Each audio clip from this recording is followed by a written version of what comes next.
सवेरा हो जाता, लेकिन भगवान की कथा के लिए बड़ी मुश्किल है। देखो अब देखो दादी आ गई। हाँ, कल हमारी दादी हमारे पास बैठी थी, हमें समझा रही थी तुम थोड़ा सा ठीक है। अब मैं क्या करूं, मैं तो फिर पकड़ा गया,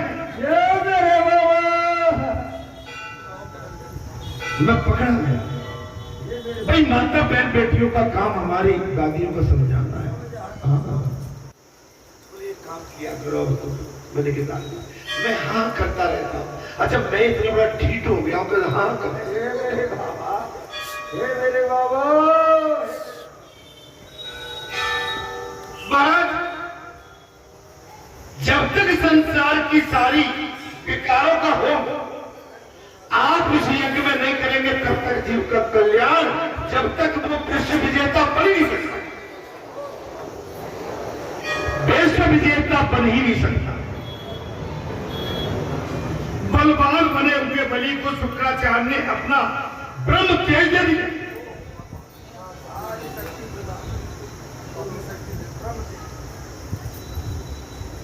दादा दादी जब इनके बन गए, अभी तो मुझे लग रहा होगा ये मिट्टी बात कर रही है, नहीं, हमने तो सवेरे के इसमें चलाना हो तो आ जाओ भीतर।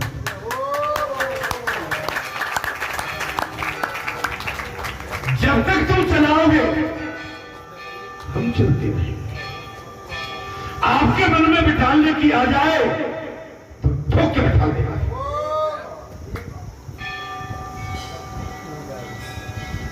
हे संतो महात्माओं, भगवान की लीला बड़ी अपरंपार है।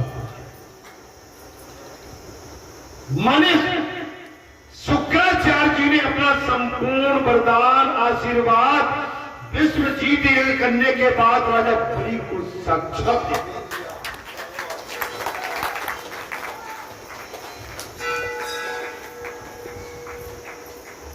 बलि राजा के देवों का पराभव किया। अब तो राजा बलि शक्तिशाली हो, कथा में आनंद आ रहा है। वो तो क्या उठे उठे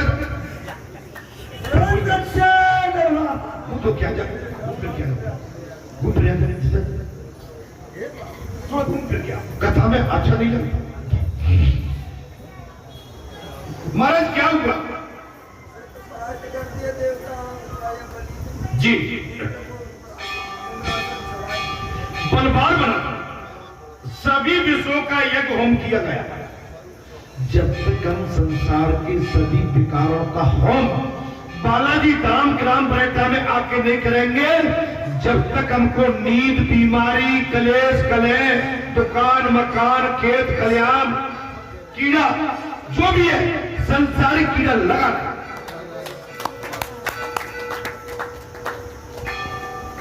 और हमसे जी तो सब कहते महाराज कथा बहुत अच्छी चली, सही बता, कथा तो अच्छी चली, लेकिन कथा पर कितना अमल किया वो बताओ।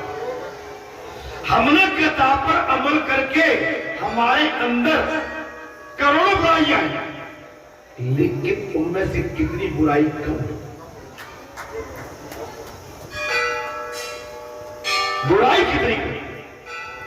संयम रूपी यज्ञ में सर्व विषयों का होम करके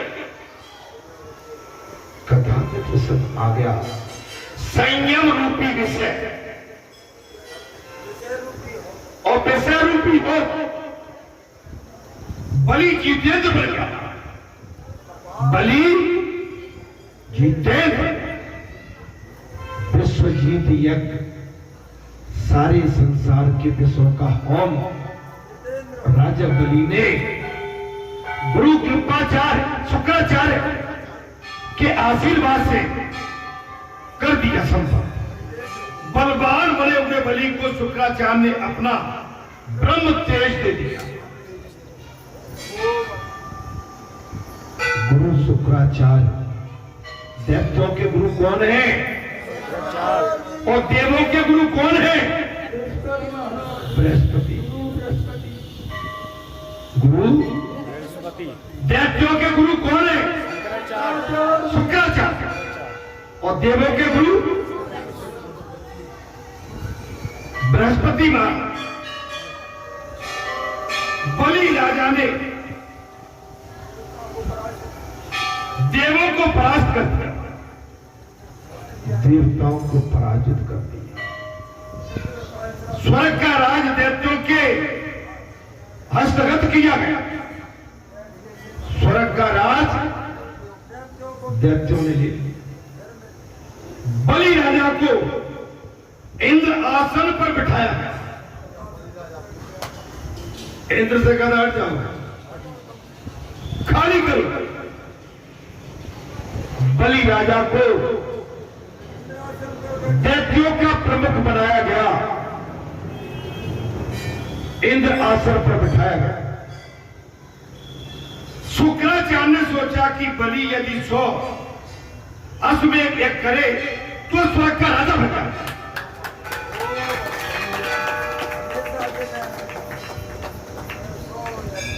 कथा में प्रसन्न आ गया। भगवान सुखदेव ने कहा, हे राजा परीक्षित, दैत्यों के गुरु शुक्राचार्य ने सोचा यदि राजा बलि 100 अश्वमेध यज्ञ करे तो स्वर्ग का राजा बन जाए, हमेशा के लिए उसको स्वर्ग मिलता। यज्ञ करने के लिए बलि राजा भृगु, कच्छ और भरुचि पंडोज आए। अश्वमेध यज्ञ किया गया। बलि राजा ने स्वर्ग भी जीत लिया। बलि राजा ने स्वर्ग भी जीत लिया। तो देवगण घबराकर भागते हुए अपने गुरु बृहस्पति के पास पहुंच गए।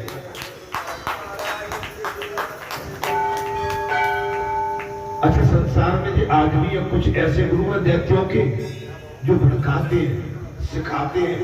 और आप जैसे देवों के गुरु ऐसे हैं, बोले चिंता मत करो बेटो, मैं कोई ना कोई उपाय निकालता हूं।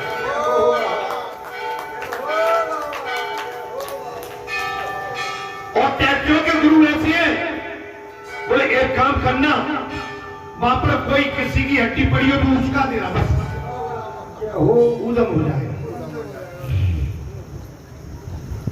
लेकिन देवों के गुरु बृहस्पति ऐसा कोई मार्ग नहीं। गुरु बृहस्पति के पास पहुंचे हैं।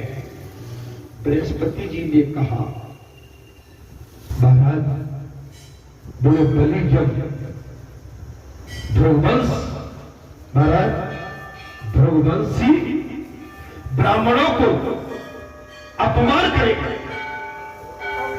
भृगुवंशी ब्राह्मणों को अपमान करेगा तो वो नष्ट हो जाएगा। गुरु बृहस्पति जी ने कहा, बोले देवताओं, एक ही उपाय है। जब ये राजा बलि भृगुवंशी ब्राह्मणों का अपमान करेगा तब वो नष्ट हो जाएगा। इधर देवों की माता अदिति दुख संतप्त हो गई। इधर देवों की माता कौन है? अदिति। अदिति के पति कौन है? कश्यप ऋषि। महाराज, कश्यप ऋषि के कान पूछने पर उसने सारी बात, अदिति जी ने जब कश्यप ऋषि से पूछा तो सारी बात बता। अदिति ने कश्यप की अत्यधिक सेवा करके वर मांगा। अदिति ने महाराज अत्यधिक सेवा करके वर मांगा कि मेरे पुत्रों को स्वर्ग का राज वापस मिले, मेरे पुत्रों को स्वर्ग का राज मिले। ये कथा में प्रसंग आता है। ऋषि कश्यप जी ने कहा, दैत्य ब्रह्मचर्य का पालन करते हैं। समझ में आ रही?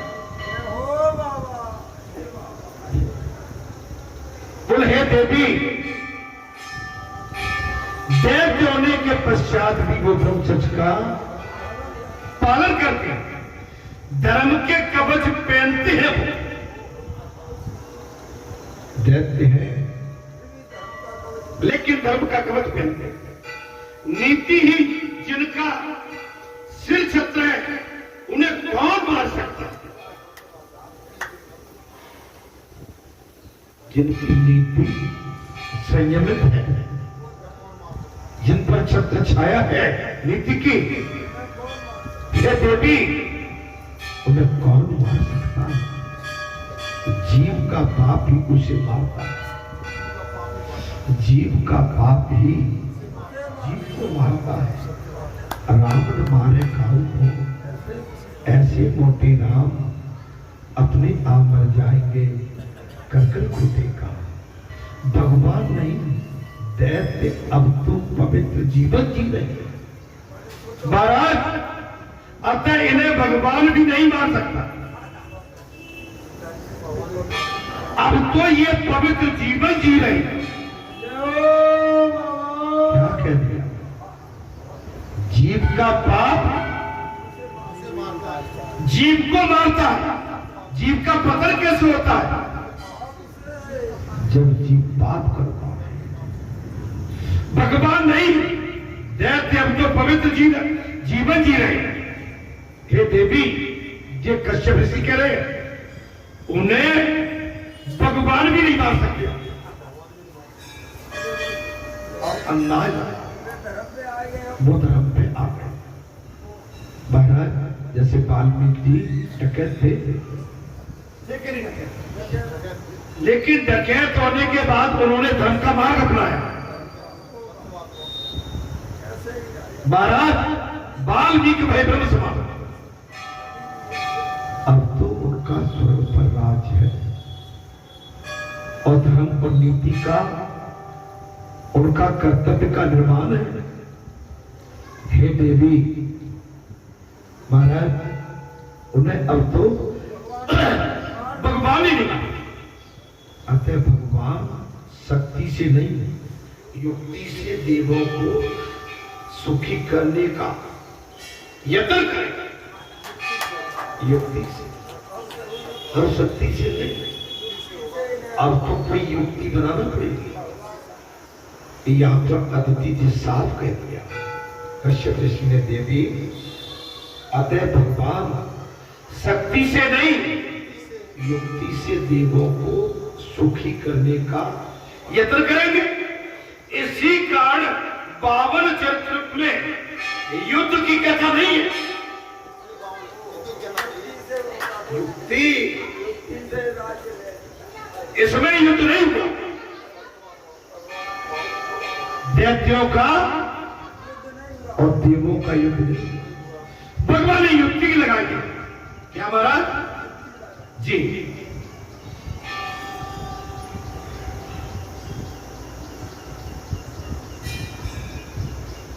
भगवान ने भी बलि को नहीं मारा। कश्यप ऋषि ने कहा, देवी, तुम पयोव्रत करो। अब साधना करो, पयोव्रत करिए। पतिव्रता नारी का धर्म कर्तव्य। फाल्गुन मास में ये व्रत करना चाहिए। कब करना चाहिए? विधि पूर्वक व्रत करने से स्वयं भगवान तुम्हारे घर पुत्र के रूप में आ जाए।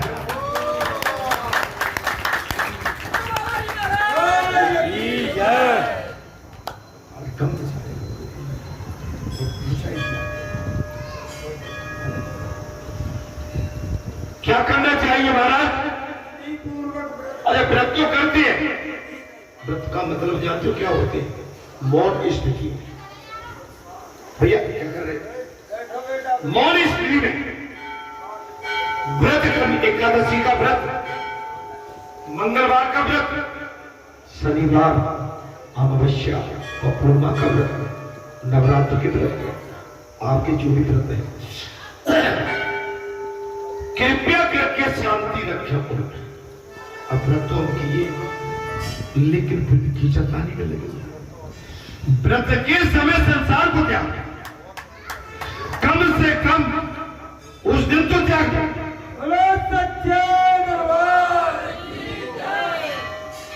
कोई बात नहीं, बिल्कुल अलग।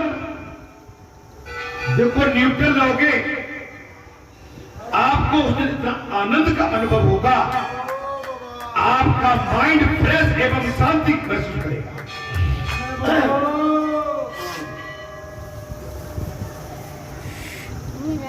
लेकिन ऐसा कहा, व्रत करने में भी हम संसार की उलझनों में लगे रहे। ये संतों ये महात्माओं, पति पत्नी साथ साथ ईश्वर की आराधना करें। अब समझ में आ रही है?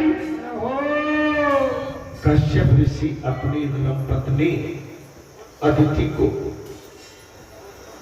बताए कि व्रत कैसे किया जाता है। पति एवं पत्नी साथ साथ ईश्वर की आराधना करें तो प्रभु शीघ्र प्रसन्न होते।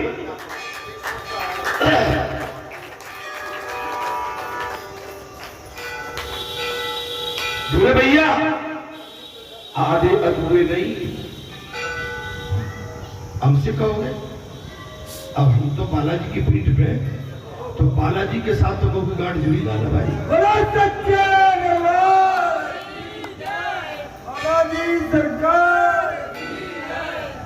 हमसे कहोगे तो बालाजी में तो गांठ जोड़ी नहीं है। अब जो गांठ जोड़ के बैठे हो ये तो बैठे हमसे। भगवान जब भी प्रसन्न होंगे।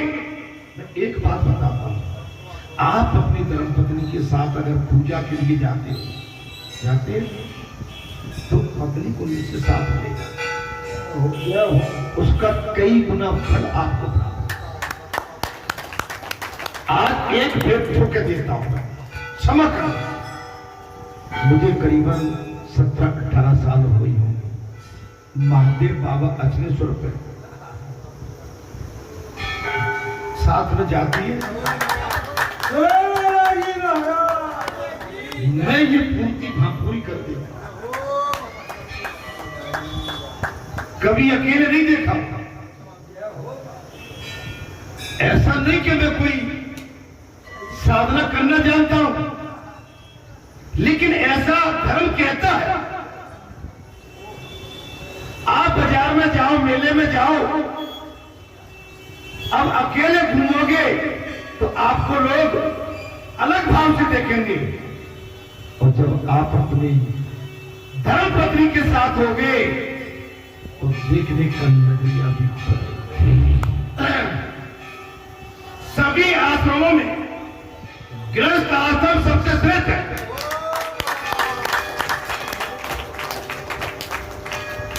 सभी आश्रमों में यहां पर कश्यप ऋषि ने साफ कह दिया, महाराज सभी आश्रमों में गृहस्थ आश्रम श्रेष्ठ है। लाल अच्छा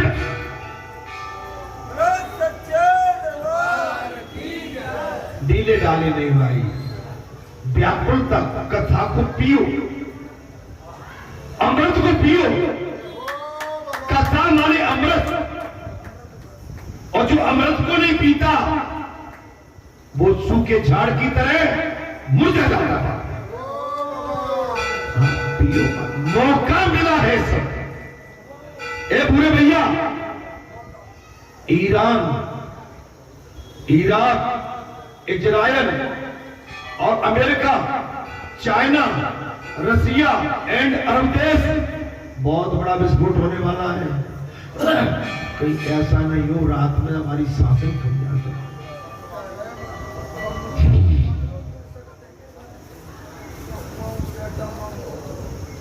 अमेरिका कूद पड़ा, बहुत बड़ी तुझे बात हो। मालूम है आपको डीजल पेट्रोल ईरान से आता है, आपको खबर नहीं है किसी को? अरे जो तुम्हारे ट्रैक्टर खेत में थक थक कर रहे हैं ना, और ये रोड पे गाड़ी चमचमाती चली जा रही है, फॉर्चूनर, हाँ, पता नहीं पड़ेगा कब मौका मिला है आज। अरे कई सांस थम भी गई तो बैकुंठ तो चली जाएगी।